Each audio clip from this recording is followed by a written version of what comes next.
Hello बच्चों, आज हम कृतिका में से माटी वाली कहानी पढ़ेंगे।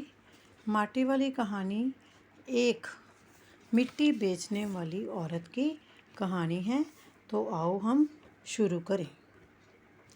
माटी वाली कहानी में बच्चों, टिहरी में भागीरथी नदी पर बहुत बड़ा बांध बनाया गया, जिसमें पूरा टिहरी शहर और उसके आसपास के गांव डूब गए। पहले जो लोग अपने घरों में रहते थे तथा व्यवसाय करते थे, लेकिन उनके सामने अचानक नए हिसाब से स्थापित होने की समस्या पैदा हो गई।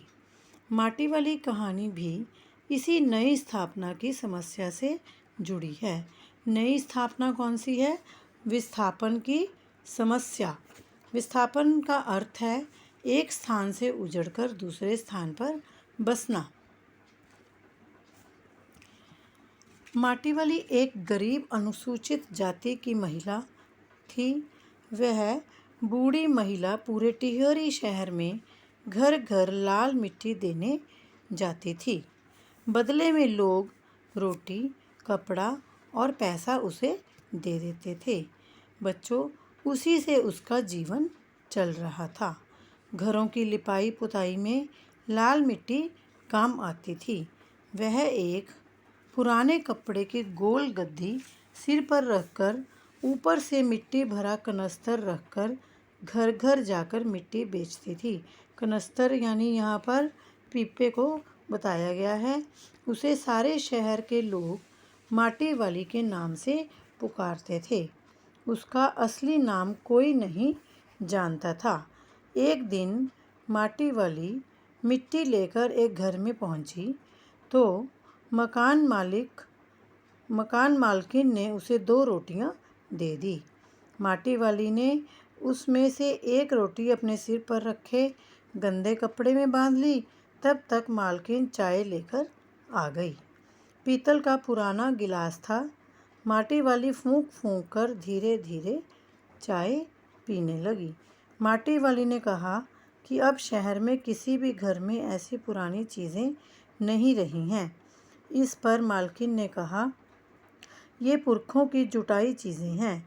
ना जाने कैसे कष्टों में जीकर उन्होंने इन्हें खरीदा होगा।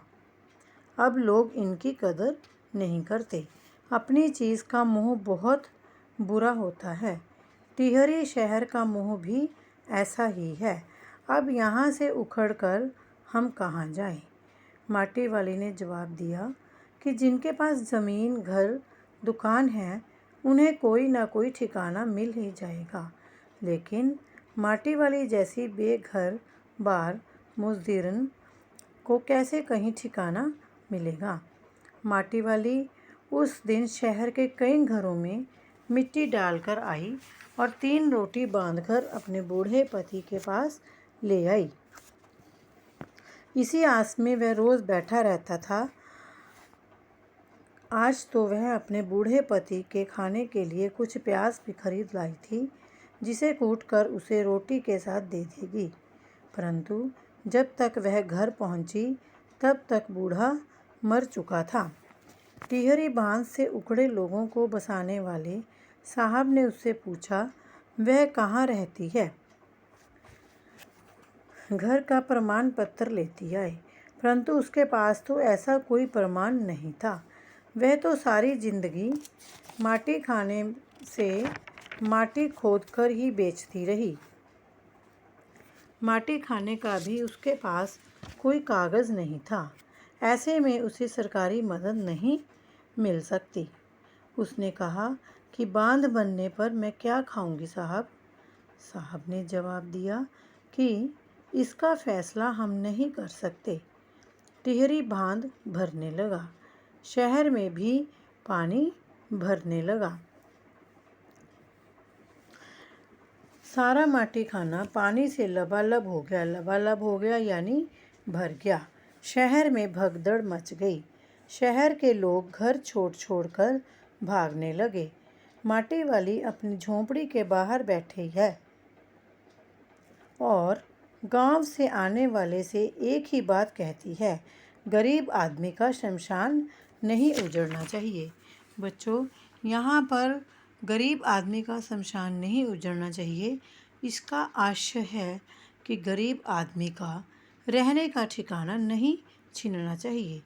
गरीब आदमी अपने स्थान से उजड़कर दूसरे स्थान पर बसने में समर्थ नहीं होता, इसलिए अगर वह अपने मूल स्थान से उखड़ गया तो फिर उसकी मिट्टी खराब हो जाती है।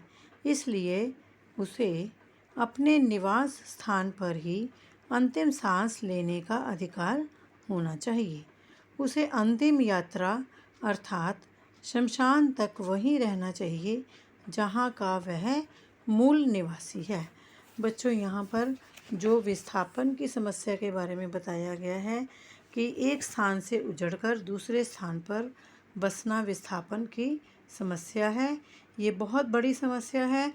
विस्थापन से जीवन पूरी तरह हिल जाता है। कुछ भी निश्चित नहीं रहता, सब कुछ अनिश्चित हो जाता है। पुरानी सारी व्यवस्थाएं छिन्न हो जाती हैं, पुराने मित्र छूट जाते हैं, नए स्थान में फिर से नई व्यवस्थाएं बनानी पड़ती हैं, नए मित्र बनाने पड़ते हैं, नए स्थान के अनुसार ढलना पड़ता है। एक प्रकार से विस्थापन पुनर्जन्म के समान होता है। विस्थापन से सबसे बड़ी समस्या आती है घर-बार और रोजगार की। तो विस्थापित व्यक्ति कहाँ रहे, कौन सा रोजगार करे? पुराने सारे काम धंधे छूट जाते हैं। टिहरी बांध बनाने के सिलसिले में हजारों परिवारों को खेती बाड़ी, काम धंधा, नौकरी, व्यापार और निश्चित मजदूरी छोड़नी पड़ी।